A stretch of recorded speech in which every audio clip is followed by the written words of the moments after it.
moi je viens de finir mon footing et maintenant on passe à la partie code.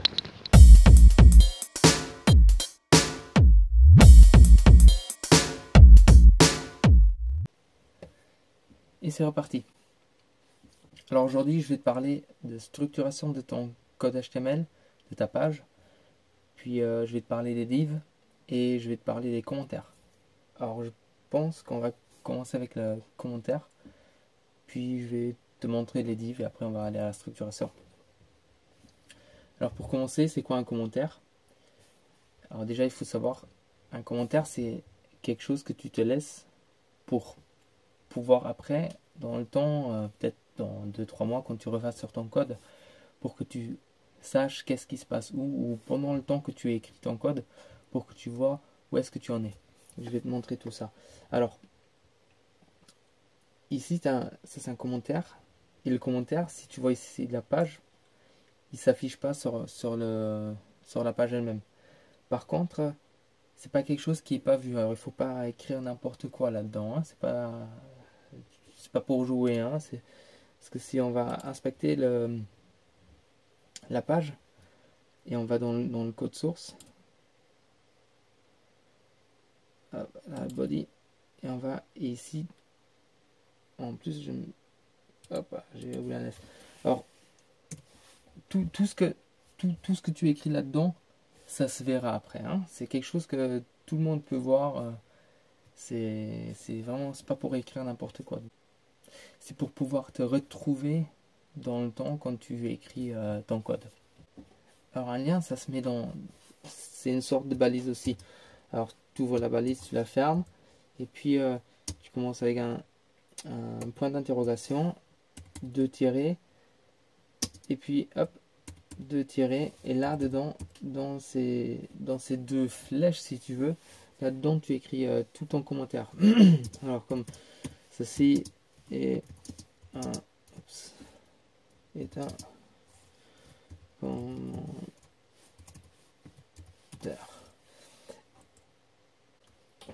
Alors c'est quelque chose, comme je dis, pour pouvoir te retrouver.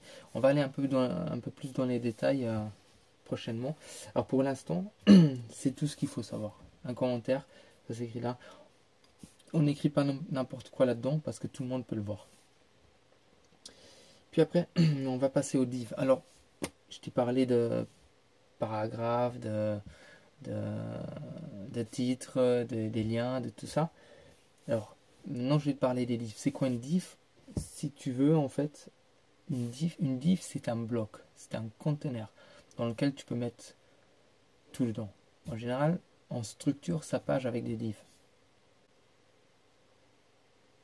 Alors comme tu vois ici, j'ai mis les divs l'une dans l'autre, puis je leur ai donné un padding pour pouvoir les voir, sinon ça se voit pas. Hein. Si tu laisses les divs comme elles sont toutes fines tant qu'il n'y a rien dedans. Ça veut dire que tu les vois, en fait tu les vois pas hein, tant qu'il n'y a rien dedans. Elles s'adaptent vraiment à ce que tu mets dedans. Hein. Elles sont, en général, elles sont 100% de la longueur. Et puis hauteur c'est 0. Et après bah, ils prennent vraiment l'auteur que tu leur donnes. Hein. Si tu mets juste des paragraphes dedans, bah, ils prennent l'auteur des paragraphes. Et si tu leur donnes une hauteur fixe, bah, ils vont avoir une hauteur fixe. Et ça, on va voir après dès qu'on rentre dans le CSS. Comme ça, je vais expliquer exactement comment tu peux prédéfinir l'auteur d'une div. Hein. Alors ça, c'est une div. C'est comme je dis, c'est un bloc. C'est tout ce qu'il faut en fait savoir. C'est un bloc où tu peux tout mettre dedans. Des images, du texte, vraiment tout ce que tu veux. Après, je vais t'expliquer la structuration d'une page web.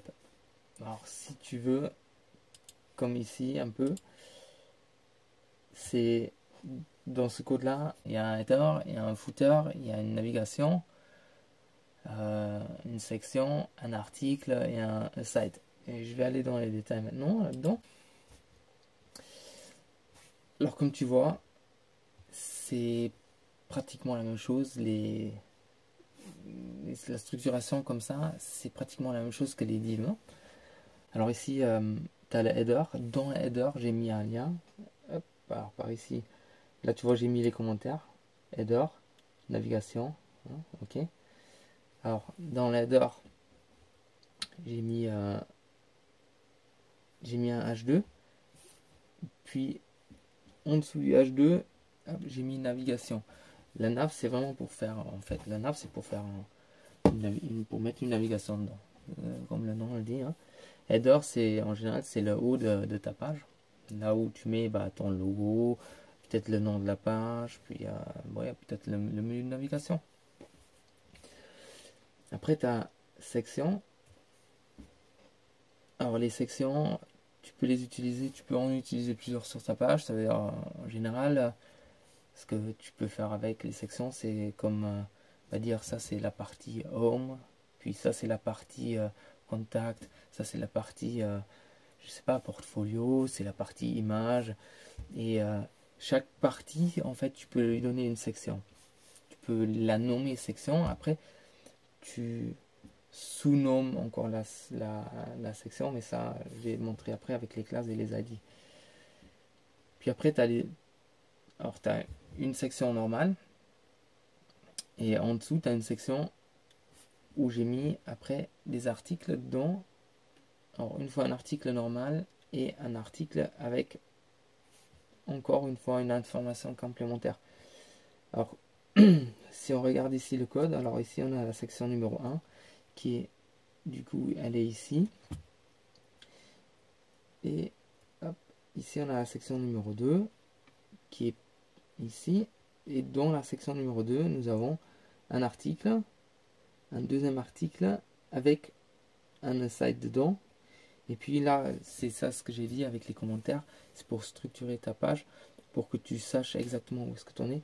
Par exemple, ici, j'ai fait ça, je fais en général quand j'écris mon code, quand j'ai des grandes parties de code, pour pas me perdre à la fin, je fais par exemple, je fais comme ça, je mets un commentaire derrière et je dis par exemple ici, là c'est article 2 end, c'est-à-dire c'est la fin de cet article, c'est la fin de cette section, c'est la fin de cette div, c'est la fin, je sais pas, de la navigation, parce qu'après si tu commences à faire des catégories dans des divs, dans des divs, et puis encore une fois dedans, comme ça te permet de te retrouver dans ton code quand tu es en train de l'écrire, que tu mets pas quelque chose dans, par exemple dans la header qui n'est pas à être dans la header. Et comme ça, tu vois, tu peux vraiment incorporer l'un dans l'autre, l'un dans l'autre. Et puis ici en bas, tu as le footer, le pied de page, dans lequel aussi tu peux après mettre une navigation dedans. Tu peux même dans une section, tu peux mettre un en-tête. C'est vraiment, c'est pas une règle, c'est juste un peu pour structurer ta page, pour que quelqu'un qui vient lire ton code, qui se retrouve un peu, pour qu'il sache quand même c'est quoi, c'est où ton header, c'est où ton footer, c'est où ta navigation, pour qu'il se retrouve un peu. Je pense que pour l'HTML, pour l'instant, c'est tout. Alors pour faire un point sur ce qu'on a vu, premièrement, je vais montrer comment faire des commentaires en HTML, puis vite fait, j'ai montré les divs et puis la structuration de ta page. Pour cette vidéo, ça sera tout. Et puis moi, je te dis à la prochaine.